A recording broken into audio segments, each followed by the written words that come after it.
votre fidélité à notre première édition d'information sur Al-Oula pour ce soir. Il est tout juste 19h. Voici les principaux titres. Nous entamons notre édition avec le point quotidien de la situation épidémiologique au Maroc. 68 nouveaux cas de Covid-19, soit un total jusqu'à 18h aujourd'hui de 602 cas. Pour un décryptage de la situation épidémiologique au niveau de la région Casablanca-Stade, nous avons avec nous en duplex depuis Casablanca, Dr Nabila Ramili, directrice régionale de la santé pour la région Casablanca-Stade. Pour toute information sur le Covid-19 ou pour les cas symptomatiques, vous avez 3 centres d'appel à votre service, le 141, Allo 300 et Allo Yakada. Pour ce dernier, un centre d'appel privé de Casablanca mobilise ses moyens. Et à cause du confinement, de nombreuses espèces animales se réapproprient leur écosystème d'origine. Mais certaines espèces telles que le sanglion encore, on le verra dans un reportage en fin d'édition, le singe magot quitte son habitat naturel le temps de chercher à manger dans les villages. Bonsoir. Ce nouveau bilan relatif à la situation épidémiologique du Covid-19 au Maroc. 68 nouveaux cas d'infection au nouveau coronavirus ont été confirmés ces dernières 24 heures, portant à 602 le nombre total de cas de contamination. C'est ce qu'a annoncé il y a une heure le directeur de l'épidémiologie et de la lutte contre les maladies au ministère de la Santé, Mohamed Lioubi. Le nombre de décès dus au virus s'élève à 36 avec l'enregistrement de 3 nouveaux décès, tandis que celui des cas guéris s'établit à 24 au total. Par région, celle de Casablanca-Stade est toujours la plus touchée au Maroc, avec 176 patients Covid-19, suivi de la région Marrakech-Safi avec 107 cas, puis Fez-Meknès 105 cas et Rabat-Salé également 105 cas. Tanger, Tétouan, Al-Hussima 39 patients Covid-19 pour les villes les plus touchées. En tête, la métropole de Casablanca avec 169 cas, suivi de Marrakech 102 patients Covid-19, Rabat 58 cas, Meknès 49 et Fez 36 cas. La moyenne d'âge des patients est de 54 ans.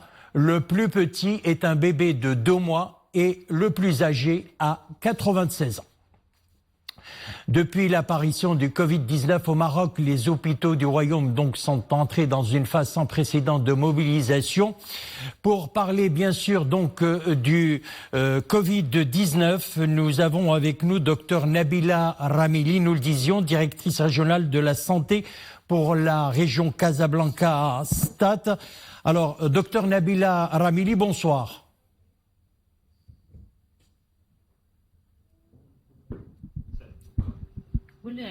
Docteur, vous m'entendez?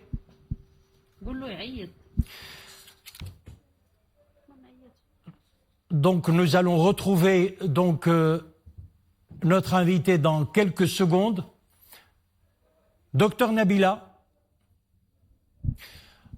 On va retrouver Dr Nabila Ramili dans quelques instants. Donc, nous le disions, depuis l'apparition du Covid-19 au Maroc, les hôpitaux du Royaume sont entrés dans une phase sans précédent de mobilisation des moyens humains et matériels adaptés à ce genre de crise sanitaire, avec mise en place d'une organisation spécifique pour faire face au coronavirus. Le personnel médical, infirmier et technique est au chevet des patients atteints du coronavirus.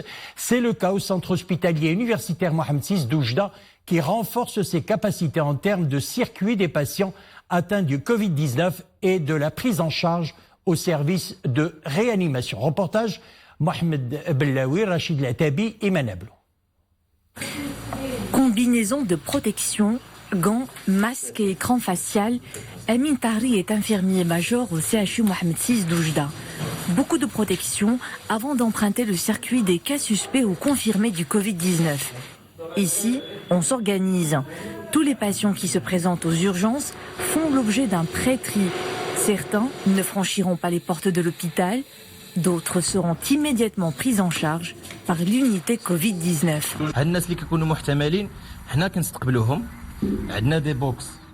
Nous recevons ici les cas suspects. Nous les dirigeons vers des boxes d'isolement. Certains patients se présentent d'eux-mêmes, d'autres sollicitent les SAMU. Nous les acheminons ensuite vers l'unité Covid-19 pour effectuer les tests nécessaires. Nous procédons au prélèvement que nous envoyons par la suite à l'Institut Pasteur de Casablanca pour pouvoir trier les cas positifs et négatifs. Changement de service. Btissam est infirmière au service d'anesthésie et de réanimation. Elle aussi est sur le front. Ces tâches requièrent naturellement beaucoup de précautions car elle est en contact direct avec des cas critiques. Le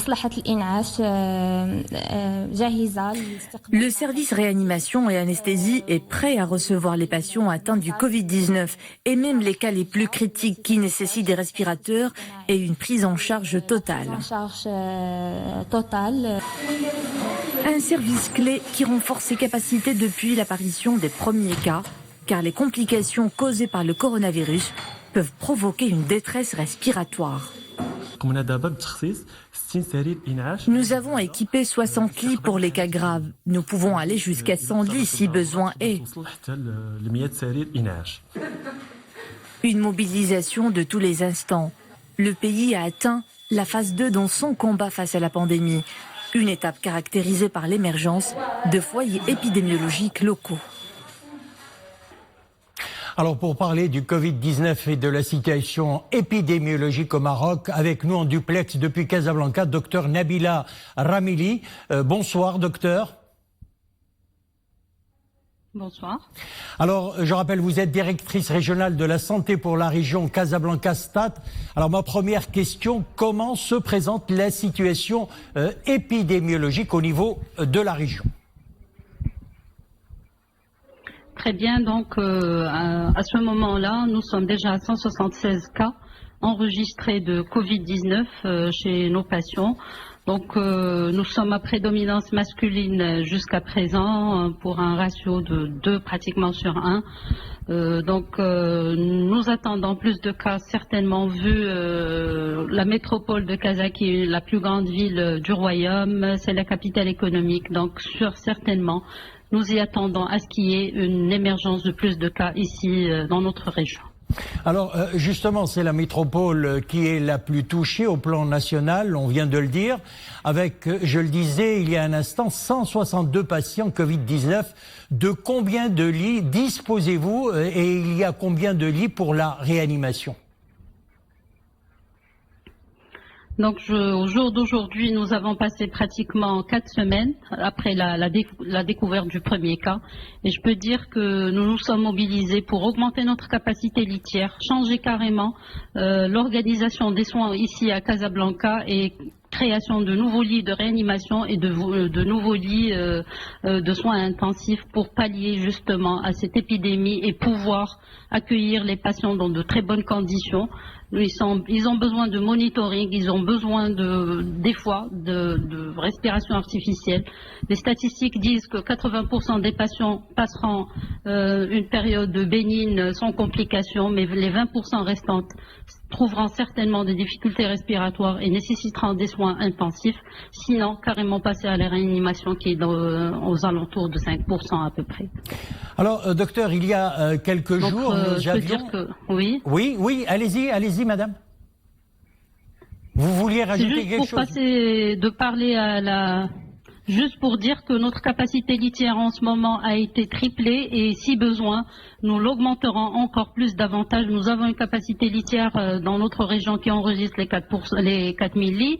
Nous avons le secteur privé qui nous a rejoints dans cette action très noble et ils ont mis à notre disposition certaines cliniques privées. Nous allons en parler là tout de suite. Justement, il y a quelques jours, nous parlions avec un professionnel de la santé dans ce journal de la mobilisation des cliniques du secteur privé pour prêter main forte aux hôpitaux publics dans la prise en charge des patients Covid-19.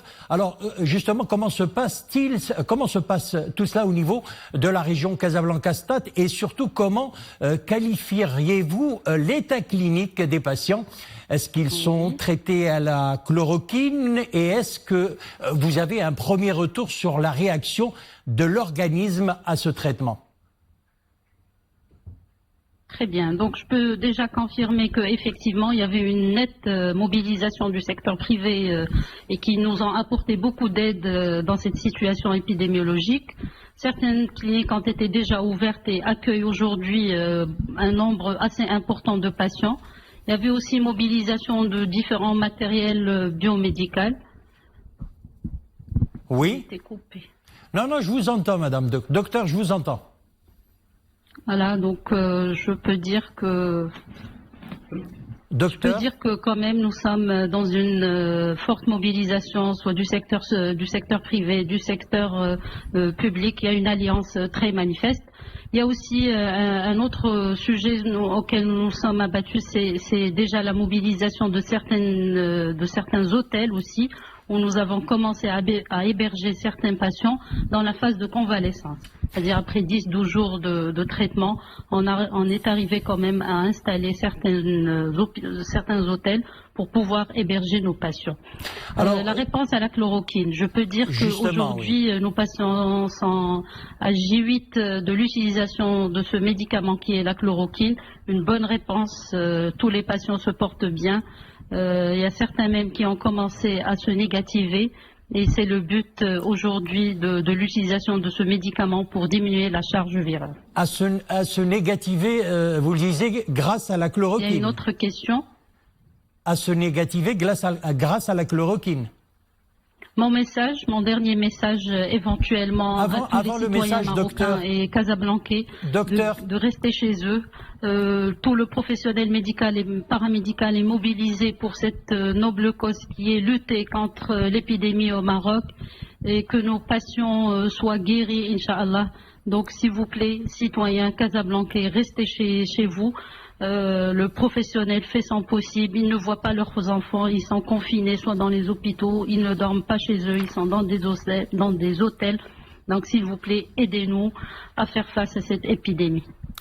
Docteur Nabila Ramili, merci d'avoir répondu à nos questions. Je rappelle que vous êtes directrice régionale de la santé pour la région Casablanca-Stade. Merci. À Fès, donc, en parlant d'hôpitaux, même mobilisation du côté du personnel soignant. Les structures des hôpitaux ont été renforcées par des équipements techniques et technologiques modernes pour faire face à la situation. La gestion de la pandémie passe également par une plateforme d'écoute. Reportage à Fès, Mustafa Zahiri et Nisrine El Hamdaoui. Au centre de veille et de suivi de Fès, les personnes présentant les symptômes du Covid-19 subissent un test par écouvillon. Un prélèvement de mucus à l'intérieur du nez. L'échantillon est envoyé par la suite à l'Institut national d'hygiène de Rabat. Et entre-temps, le patient est mis en isolement. Nous avons une salle dédiée au diagnostic. C'est là où on effectue les prélèvements. Nous disposons aussi de 2 salles d'isolement. Si le test est négatif, le patient rentre chez lui. Mais s'il est positif, le malade est transféré à l'hôpital Ibn Khatib.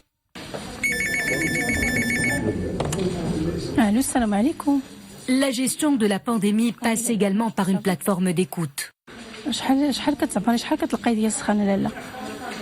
À l'autre bout du fil, un citoyen se confie sur les symptômes ressentis. Il éprouve un besoin de connaître s'il présente ou pas les symptômes du Covid-19.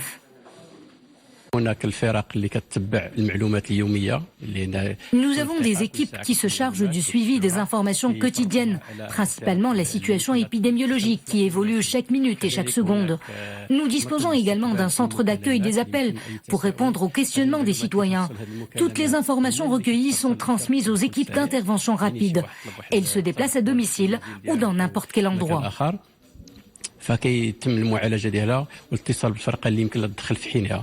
La réactivité et la rapidité dans les interventions et la prise de décision sont les maîtres mots de la gestion de cette crise sanitaire en milieu hospitalier. Une vraie course contre la montre est engagée face à un virus impitoyable qui se propage à grande vitesse. C'est donc la grande mobilisation des moyens humains et matériels dans toutes les structures hospitalières à travers le royaume. L'hôpital Ibn Zohr de Marrakech est justement l'une de ces principales structures sanitaires qui prennent en charge des patients du Covid-19 au niveau de la région Marrakech-Safi. Un hôpital qui dispose d'un plan de riposte et de surveillance. L'hôpital ne cesse de renforcer ses services, notamment ceux de la réanimation et de l'anesthésie, et d'étoffer ses équipes d'intervention rapide. C'est un reportage signé Amina Allam, Mu'tasim Billah El-Bouazaoui, sur un commentaire de Mounia Marouche. Enfiler vite sa combinaison, son masque et ses lunettes de protection, une procédure obligatoire pour ce staff médical. Aujourd'hui, cette équipe d'intervention s'apprête à rejoindre le service de dépistage du Covid-19 où un patient détecté comme suspect attend qu'il soit testé. Pour accueillir et prendre en charge les patients atteints du coronavirus, les médecins de l'hôpital Ibn Zor de Marrakech sont épaulés par leur homologue militaire. Nous accueillons ici les malades qui présentent les symptômes du coronavirus. Nous leur effectuons une évaluation clinique. Si le patient répond à la définition du Covid-19, il sera immédiatement transféré dans une salle isolée où un échantillon du fond de la cavité nasale est prélevé pour un test de dépistage.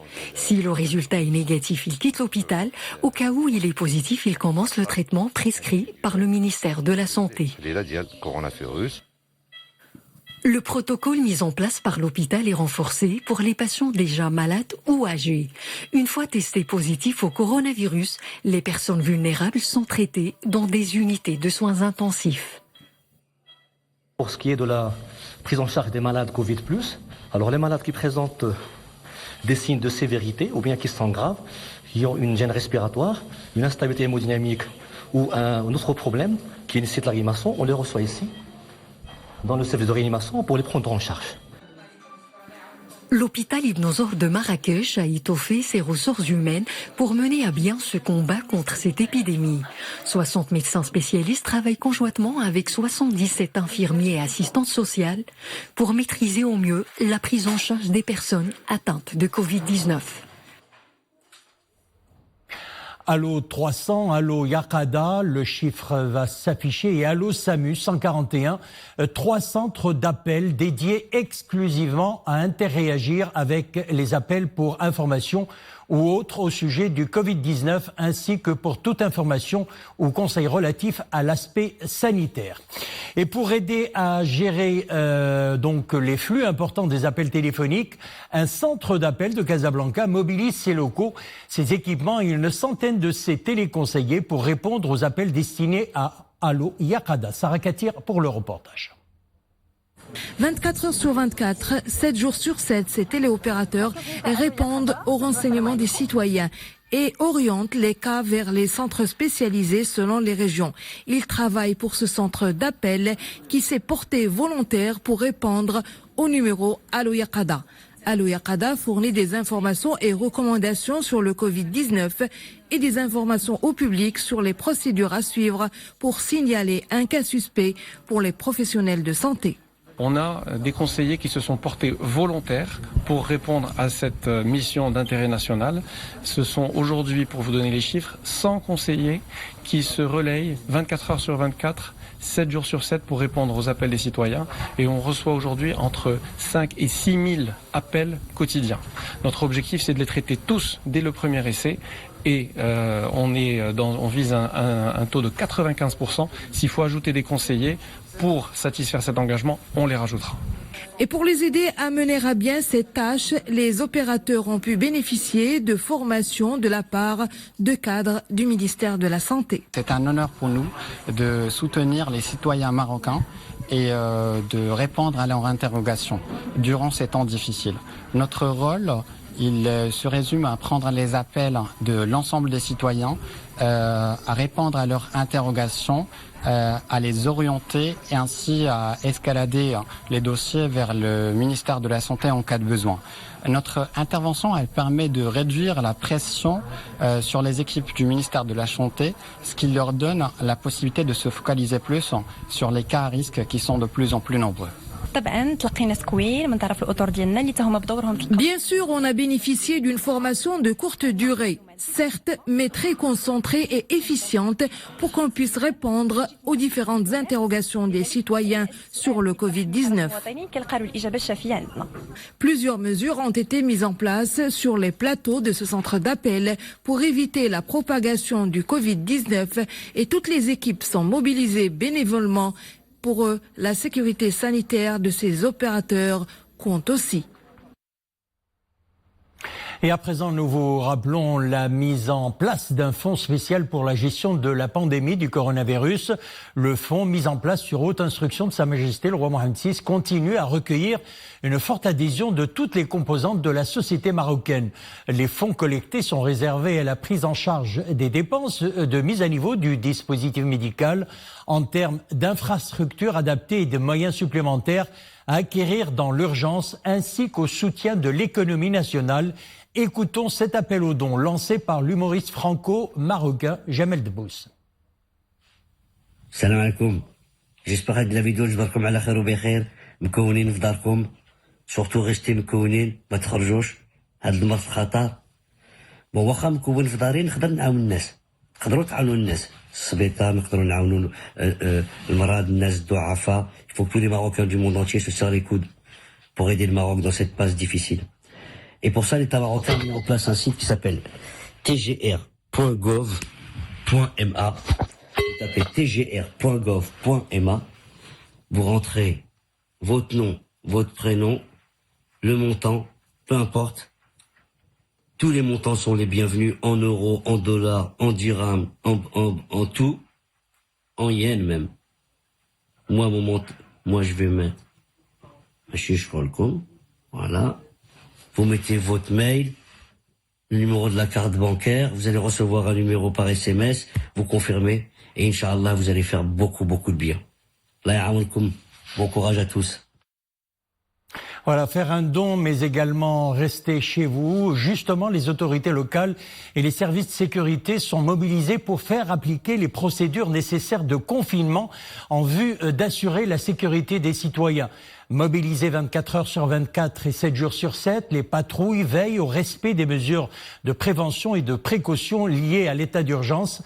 Les habitants des quartiers ont interréagi positivement et saluent la grande mobilisation des autorités et des forces de sécurité pour faire face à la pandémie. Reportage au quartier Tabriket à Salé, Abdel Fattah Zouine, Oumaïma Rabli.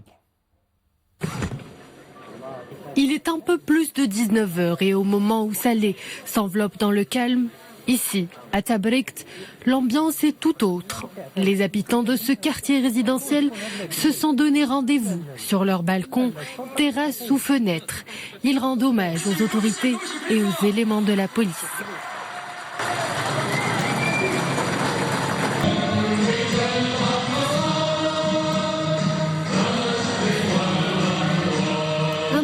D'applaudissements pour ces héros du quotidien sur le front pour faire respecter les mesures du confinement.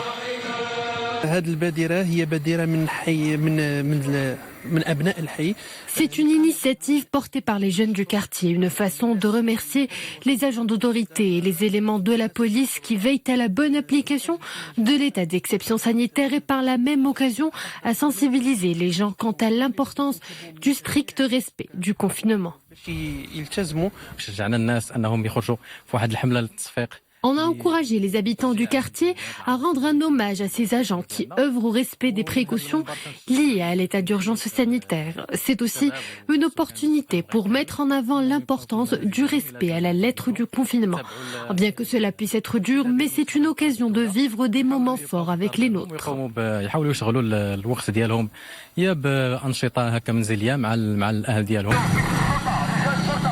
Après ce bref moment de reconnaissance, ces patrouilles se remettent au travail. Elles sillonnent les rues de Salé pour faire respecter le confinement en vigueur dans toutes les villes marocaines. À présent, ce communiqué de la DGSN, les éléments du service préfectoral de la police judiciaire d'Agadir ont arrêté hier soir une femme âgée de 46 ans pour son implication présumée dans l'enregistrement et la diffusion via les réseaux sociaux d'une séquence vidéo contenant des propos injurieux et diffamatoires à l'encontre des membres de la communauté marocaine résidant à l'étranger et incitant à la haine et à la discrimination. Les services de la Sûreté nationale avaient entamé des investigations minutieuses après avoir fait le constat d'une vidéo diffusée sur les réseaux sociaux dans laquelle apparaît une femme tenant des propos injurieux, diffamatoires et insultant les citoyens marocains résidant à l'étranger et incitant à la haine à leur égard en raison du développement de l'épidémie du nouveau coronavirus au niveau international. Les recherches et expertises techniques menées par les services de la Sûreté nationale ont permis d'identifier et d'arrêter la mise en cause à son domicile à Inzgen. Enseignement et bac 2020, le ministère de l'Éducation nationale, de la formation professionnelle, de l'enseignement supérieur et de la recherche scientifique indique avoir envoyé à tous les candidats aux examens du baccalauréat sur leur adresse mail codemassar.talim.ma tous les documents encadrant les épreuves du baccalauréat. Et face à la conjoncture exceptionnelle dictée par la propagation du nouveau coronavirus, élèves et étudiants font montre d'une volonté et d'un engagement infaillible pour faire face à cette pandémie à travers le confinement et surtout la poursuite des cours à distance. Grâce aux moyens télévisuels et numériques mis en place, les étudiants universitaires restent confinés et poursuivent leurs cours à travers des plateformes dédiées à cette opération. Exemple à l'université Moulay Slimane dans la région de Bni Mellal Khanifra, Omar Jleidi, Zakaria Moukhimbil. La fonction logique globale est égale à A, B bar. Nous sommes à la faculté polydisciplinaire de Bni Mellal. Sur une plateforme d'enseignement à distance, un cours d'électronique est dispensé aux étudiants. Le site est interactif. Il permet la communication entre l'enseignant et les étudiants. Tout est fait pour assurer un enseignement de qualité, similaire aux cours présentiels. L'enseignement à distance est une alternative que je vois très intéressante pour compléter l'enseignement présentiel et aussi obligatoire dans certaines conditions, comme dans notre cas, où les étudiants ne peuvent pas se présenter physiquement à la faculté pour suivre leur enseignement. Enseignants, personnel technique et administratif s'impliquent pour la réussite de ce nouveau type d'enseignement. En plus des cours, d'autres services sont informatisés afin d'assurer le fonctionnement de l'établissement. On a essayé de planifier aussi tous les services ou toutes les réunions des services à distance aussi. Donc on a réalisé jusqu'à maintenant pas mal de réunions avec tous les services informatiques, services financiers, ainsi que des réunions avec les chefs de département et les responsables de filière. Partout dans le royaume, différentes facultés optent pour la numérisation des cours. L'initiative fait suite de la décision de suspension des cours présentiels pour tous les niveaux. L'objectif étant de permettre aux apprenants de rester chez eux dans le cadre des mesures préventives visant à lutter contre la propagation du coronavirus. Et pour les animaux sauvages, c'est la grande récréation, la limitation de l'activité humaine en raison du confinement dû au Covid-19 leur permet de se réapproprier leur écosystème naturel. Seulement voilà, le singe magot par exemple a la mauvaise habitude de se faire servir en forêt par les visiteurs et les touristes. À cause du confinement, le singe trouve un nouveau terrain de jeu. Au village d'Ozode, les singes magots descendent de la montagne et envahissent les rues de la ville à la recherche bien sûr de nourriture. Des bénévoles tentent de remettre les choses en place. Reportage Omar Jleidi, Omeïma Rabli. Ils ont quitté leur milieu naturel pour se retrouver ici, dans des cafés désertés ou encore sur la chaussée. Ces singes magots descendent de la montagne en quête de friandises, de cacahuètes ou encore des biscuits. Des gâteries auxquelles ces animaux dociles se sont habitués avec l'affluence des touristes. Les chutes d'Ouzoud sont un site touristique très prisé. Avant le confinement, les touristes et les visiteurs venaient ici en masse et donnaient à manger aux singes magots. Mais à présent, plus personne ne se rend dans cette zone de montagne. Les singes habitués aux gâteries investissent la commune Aïtagla dans la province Azilal et cherchent à manger. Nécessité fait loi. Les magots de la forêt d'Azilal, livrés à eux-mêmes, ont afflué en masse sur les 4 coins de la commune. Un scénario qui n'a pas laissé indifférents les habitants de cette zone du Haut-Atlas. Un jour, on a été surpris par le grand nombre de singes descendus au village. Ils cherchaient de la nourriture. On a donc pris la décision d'aller dans la forêt, leur donner à manger. Au début, on venait chaque jour, mais maintenant, c'est un bénévole qui vient un jour sur 2. On essaie aussi de les ramener dans leur forêt. En cette période de confinement, il est important de rappeler que nombre d'animaux errants ou abandonnés sont habitués à recevoir de la nourriture par des citoyens. Un geste humain et charitable qui doit se poursuivre en cette phase critique. Et avant de refermer notre édition, sachez que l'épidémie Covid-19 continue de faire des centaines de morts à travers le monde. 38 000 décès sont enregistrés. La situation empire notamment au Royaume-Uni et aux États-Unis. Aux États-Unis où l'on dénombre près de 165 000 cas et 300 morts. 849 nouveaux décès ont été enregistrés en 24 heures en Espagne pour atteindre le chiffre de plus de 8 000 morts depuis le début de l'épidémie. L'Italie comptabilise 11 000 morts. Le reste du monde est également touché par le coronavirus. 3,4 milliards de personnes sont confinées, soit 43% de la population mondiale. Voilà, c'est la fin de notre édition. Merci de nous avoir suivis. L'info revient sur Oula à 21h. Une excellente soirée, on se retrouve demain.